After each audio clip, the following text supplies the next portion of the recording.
Bienvenidos a Historias y un Café. Yo soy Caín Morales y en este podcast nos adentraremos en el gran mundo de la historia para conocer sobre ciertos acontecimientos que sucedieron en nuestro país.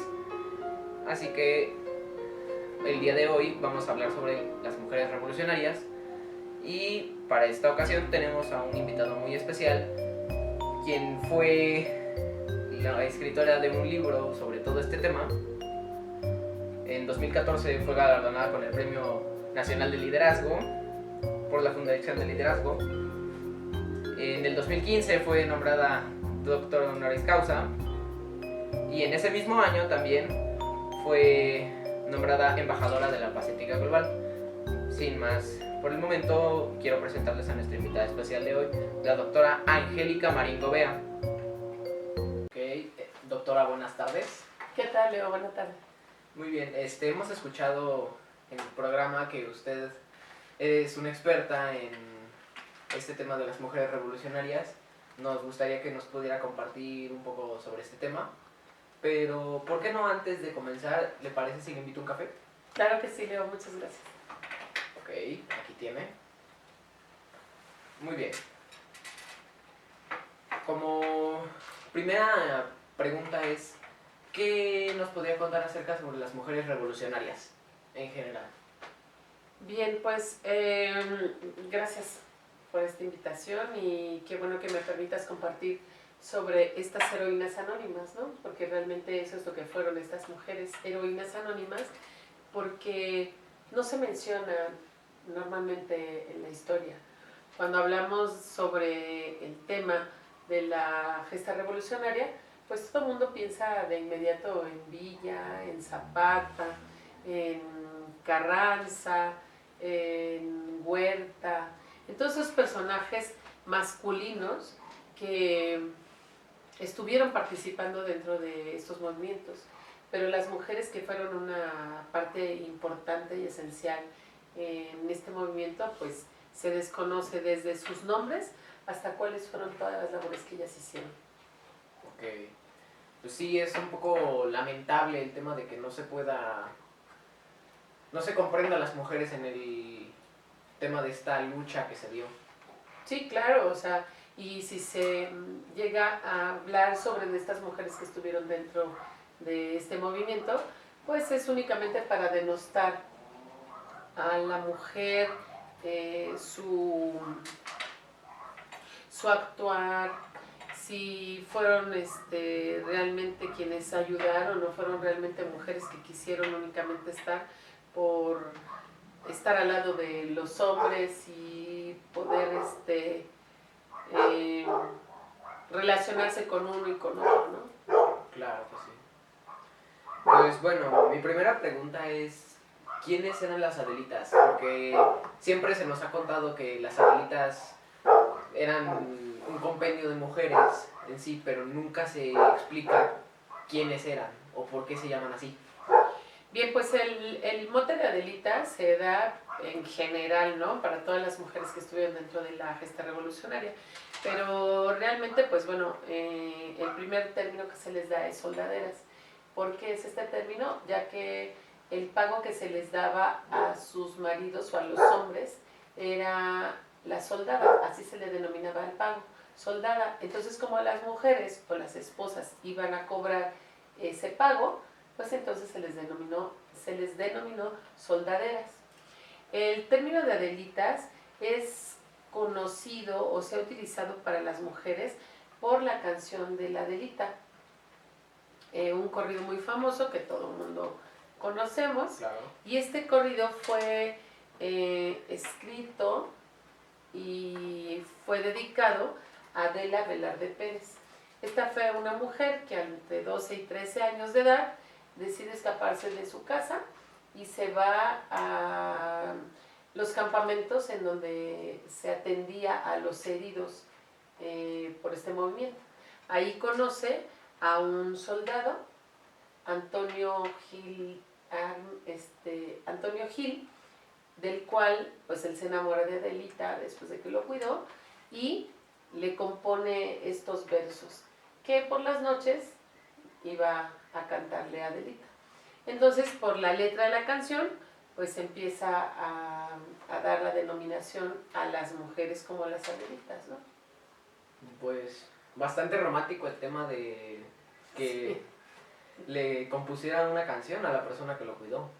Exacto, pues es que al final del día, pues muchas mujeres llegaron ahí por, porque las llevaban, ¿no? Porque los esposos les decían, tienes que irte conmigo. Otras fueron por su propia voluntad, quisieron participar en este movimiento y luchar, tal vez no pensando que ellas pudieran disfrutar únicamente, ¿no? Si en algún momento tuvieran hijos, pues dejarles a ellos un mejor México.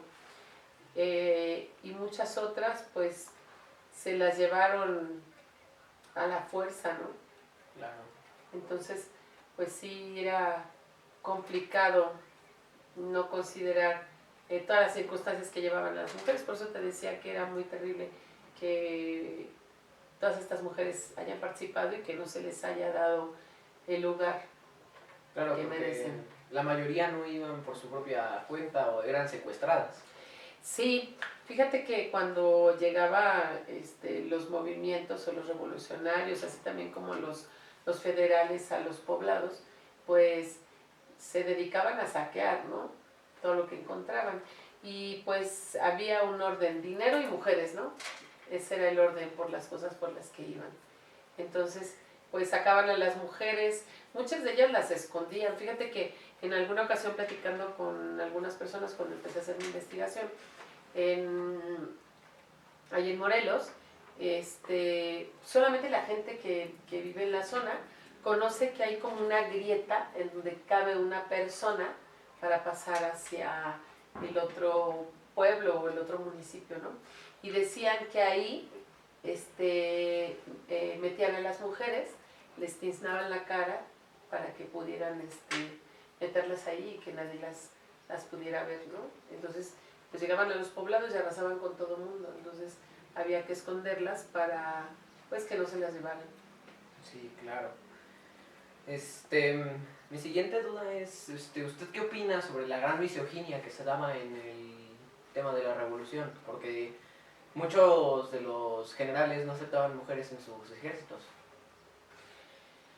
Pues mira, yo creo que en el caso del general Zapata, él se aceptaba mujeres en su movimiento o en su ejército, ya que eran pocos los campesinos, ¿no?, que participaban y muchos los que se morían en cada ataque. Sí, claro. Entonces él sí permitía mujeres dentro de sus filas. En el caso del general Villa, pues él no permitía que estuvieran las mujeres dentro del movimiento, ¿no? Él sí le pagaba a sus soldados, así que él consideraba pues que la mujer o la esposa podría estar muy bien en su casa atendiendo a los pequeños. Para Francisco Villa, algo que era muy importante era que los niños estudiaran. Entonces, ¿cómo poder enviar a los chicos a la escuela si no estaba la mamá a cargo, ¿no? No había Claro. alguien que los cuidara. Entonces, a mí me parece que el que él mencionara que no... que las mujeres no estuvieran dentro de los movimientos armados, pues era principalmente por eso, ¿no? Y aparte que pues también los hombres se distraían, ¿no? Estando las mujeres ahí. Sí, claro. Entonces, bueno, pues esa es de las razones. Yo creo que pues es parte de la cultura que tenemos en México, ¿no? O que se tenía en ese momento, el hacer menos a las mujeres, y por eso mismo, ¿no? Te repito, me dediqué a investigar y a encontrar nombres para que ya no fueran heroínas anónimas, ¿no? Claro, claro que sí. Pues bien, como usted lo dice, no se tenía un puesto en específico para las mujeres. Sí, así es.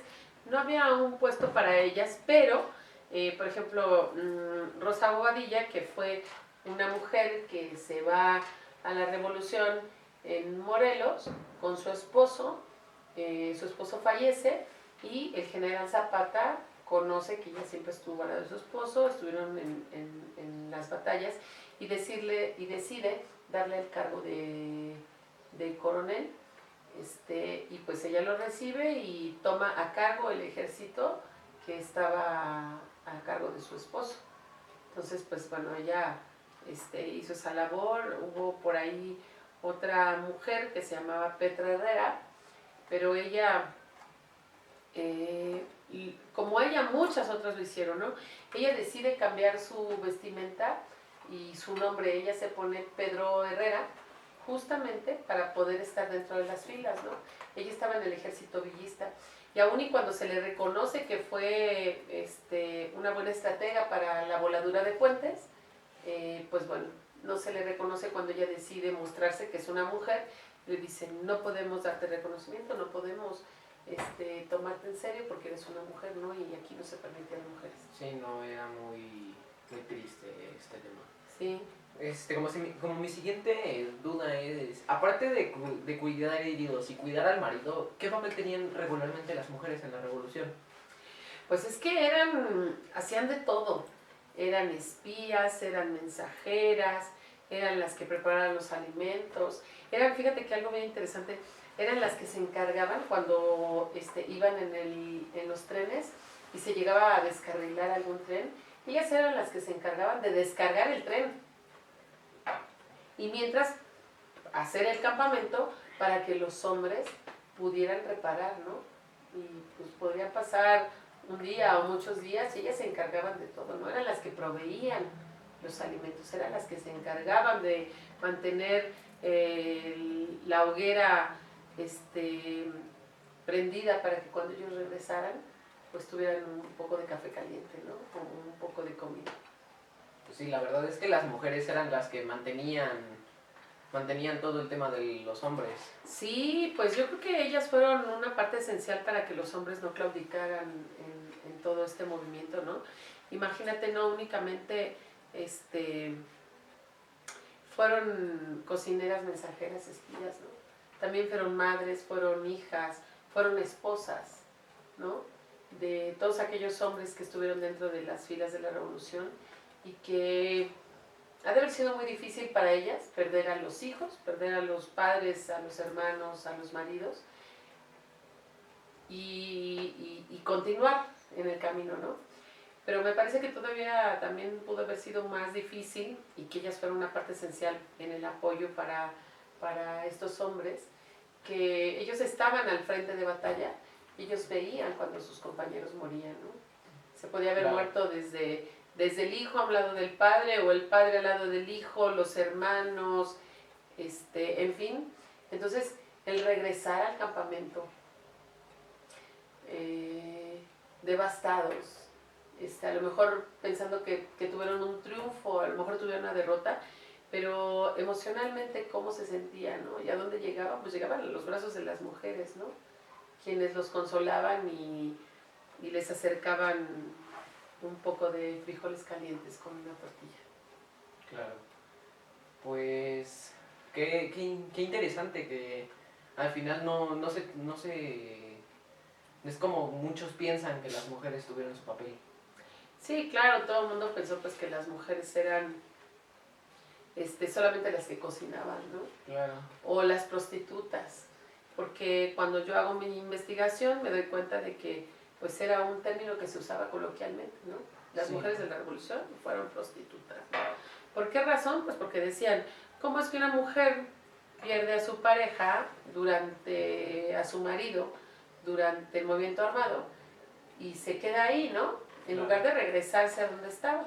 Pero imagínate estas mujeres que eran llevadas a la fuerza porque llegaban a los pueblos y arrasaban con todo, ¿no? Entonces las llevaban a la fuerza. Estar dentro del movimiento y demás, y la persona el hombre que se las había llevado, fallece. Entonces, el regresar y saber que se iban a encontrar con un pueblo devastado, en donde podían llegar ahora los federales y hacer lo mismo y demás, pues daba lo mismo donde te quedaras, ¿no? Sí, claro. Por lo menos ahí ya conoces a la gente. Por lo menos ahí tal vez la persona con la que te había llevado, pues no la amabas, no la querías, pero en el camino a lo mejor te encontraste a alguien a quien te interesaba, ¿no? Y preferías quedarte porque sabías que el regresar, pues ibas a regresar a lo mismo, ¿no? Claro, claro. Entonces, no es que fueran prostitutas, no es que les gustara quedarse porque sí, sino me parece que había una razón y una razón que se llamaba salvarse, ¿no? Salvarse de regresar y que de nuevo las trajeran para acá. Claro. Pues bien, aparte de la Adelita, ¿qué otras mujeres inspiraron canciones? Pues mira, está la canción de la Valentina. Yo me imagino que también ha de haber sido una historia interesante, ¿no? La de la Valentina. Y que son corridos que la gente pues escuchaba, ¿no? Creo que estos corridos se dan porque antes las noticias se llevaban de un lugar a otro a través de la gente que cantaba, ¿no? Estos corridos. Y que a través de ellos podía explicar y mostrar qué cosas estaban pasando dentro de estos movimientos armados, ¿no? Entonces, estas historias de amor que se contaron a través de los corridos, pues tal vez fueron reales, ¿no? Claro. Tal vez hubo otro Antonio que le escribió a una Valentina este corrido, ¿no? Sí. Hay otro corrido muy interesante que es dice, vuela, vuela, palomita, con tus alitas muy finas, llévale a Agripina estas carabinas, ¿no? Sí, claro. Entonces, de igual manera te digo, yo creo que todos estos corridos fueron inspirados en mujeres que hicieron algo interesante, que llamó la atención y que de esta manera pudieron ser expuestas. Pero, de nuevo insisto, no son los nombres, ¿no? No hay nombres para mencionar. Sí, claro, o sea, al final están muy, muy enterrados. Exactamente. Pues nadie se ha animado a encontrarlo. Pues no, la información que yo estuve buscando, pues sí estaba como muy oculta, ¿no? Un poquito por aquí, un poquito por acá, un poquito por allá, pero no hay una lista, ¿no? Tan extensa como la de los hombres. No se mencionan y pues bueno, estamos buscando que estas mujeres revolucionarias salgan del anonimato. Sí, claro. Ok, muy bien, doctora. También me gustaría preguntarle, ya que se ha contado un poco sobre ella, ¿quién era María Pistolas?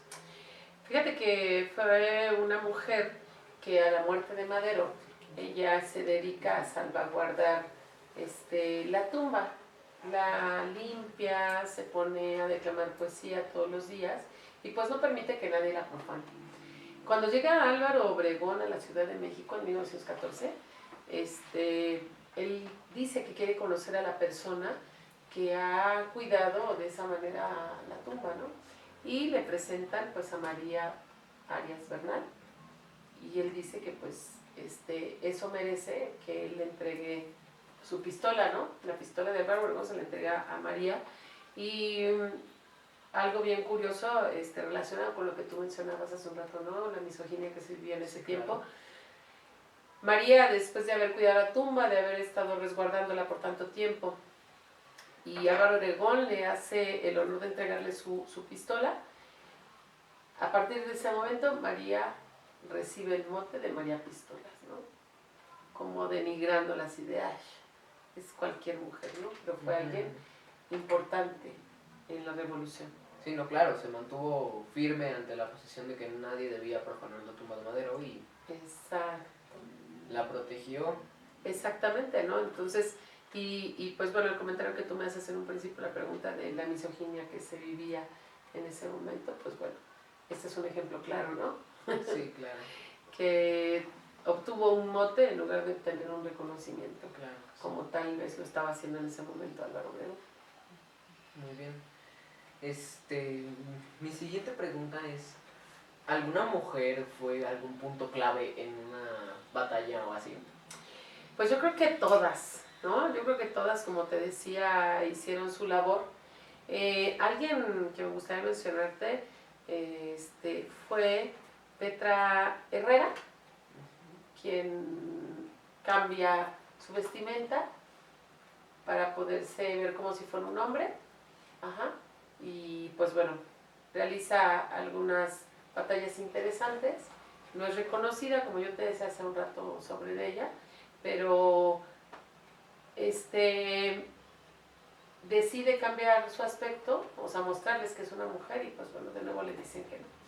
Otra mujer que también estuvo realizando algunas actividades o que no fueron tal vez, pueden pensar, no fueron tan trascendentales, pero fue la maestra Grimsel, quien sabe que van a llegar los federales a Parral y le pide a toda la comunidad que vayan con ella, ¿no?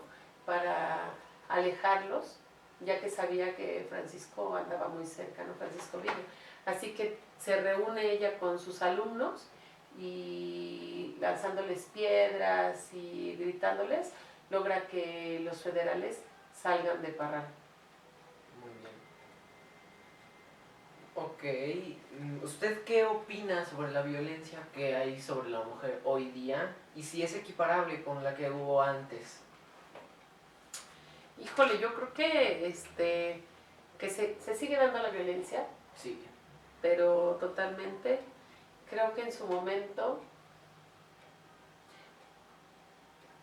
en ese momento era como que se toleraba, ¿no? Era como algo normal. Era algo normal, exactamente. No había una tolerancia extrema para esto, ¿no? Y pues se sabía, se veía y no se comentaba, ¿no? Porque era parte de la cultura. Me parece que ahora se sigue dando, se menciona, pero ahora se expone, ¿no? Sí, claro. Pero creo que todavía falta un poco, ¿no? Para que realmente podamos erradicar la violencia, ¿no? Desde demasiado. dentro de la familia hasta fuera de ella, ¿no? Porque pues sí, los comentarios a veces no son los propios para las mujeres, ¿no? Pero se toman como que es una broma, que hay porque puedes sentirte incómoda por eso, pero tal vez esos comentarios no se deban de seguir haciendo. Sí, claro. Es bastante triste el hecho de que aún así hayan pasado muchísimos años y se sigue teniendo este tipo de inaceptación por las mujeres. Exacto. Sí, pues bueno, justamente eso es otro de los puntos por los que decido escribir Heroínas Anónimas, porque pues estaban en el anonimato, eran mujeres que no se sabía de ellas, que decían pues ni modo, eso les tocó y lo tuvieron que vivir y por qué poner con letras de oro el nombre de los hombres, ¿no? Y por qué los de las mujeres no. La única que está en letras de oro de la revolución es Carmen Cerdán. Y pues eso es bueno, ¿no? Aunque Carmen Cerdán fue de las primeras mujeres que estuvieron dentro del movimiento revolucionario, de las que se habló o de las que se conoce, pues todavía faltan muchos nombres, ¿no? Claro que sí. Muchos nombres. Carmen Cerdán Muchísimo. no fue la única, es la que prendió la mecha de todo esto. Sí, claro. Pero deberíamos hablar de Austerberta Rentería, Dolores Jiménez y Muro, que es la única mujer que aparece en la fotografía muy famosa, que se encuentran Zapata y Villa sentados en Palacio Nacional, y atrás de Zapata se encuentra Dolores Jiménez y Muro, ¿no? Es quien transcribe el plan de Ayala. Ella fue como la asistente personal de Zapata. Ajá, fue una mujer importante y pues de ella no se dice nada, ¿no? Claro. Y no, pues deberíamos empezar a acercarnos un poco más a este tema porque es bastante deprimente que las mujeres no sean tomadas en cuenta casi en ningún punto de la historia. Sí, claro, la historia conoce a las mujeres o conocen acerca de las mujeres a través del cine mexicano, ¿no? Claro que sí. A través del cine mexicano. La fotografía del maestro Casasola es en donde tiene N cantidad de fotos de mujeres con una mirada perdida, de mujeres que podemos pensar que eran muy grandes, pero un dato que hay que poner sobre la mesa es que muchas de estas mujeres aún eran niñas. A partir de los 12, 13 años, cuando las mujeres comenzaban a desarrollarse, ya eran mujeres para casarse, ¿no? Entonces imagínate una niña de 12, 13 años caminando en el campo, cargando la comida, las canastas, los víveres, y todavía embarazada o cargando a su hijo. No era nada grato. No, Me imagino que ha de haber sido bien difícil. de verdad, bastante difícil la situación. Y pues estaban en 1910, o sea, no es como ahora. Sí, claro. Más difícil, yo no puedo imaginarme ahora las mujeres que gozamos de pues muchos privilegios y gustos, que tenemos la posibilidad de llegar a un hospital para atendernos y tener a nuestros hijos, ¿no? Imagínate estas mujeres caminando en el campo por toda la tierra, ¿no? De Durango, de Chihuahua, ¿no? Del norte del país. Estas mujeres se detenían, daban a luz, descansaban tal vez una hora y de nuevo a continuar con su andar, ¿no? Para alcanzar a la tropa. Entonces, realmente eran unas heroínas, realmente eran mujeres que querían ayudar al movimiento armado. Creo que no podemos hablar de si un solo nombre puede trascender. Creo que el de todas ellas, aun y cuando se desconozcan, todos estos nombres deben de ser mencionados y ojalá y pudiéramos conocer más de estas mujeres, porque no creo que sea solamente los pocos nombres que se conocen, ¿no? Sino el de todas y cada una de las que estuvieron ahí.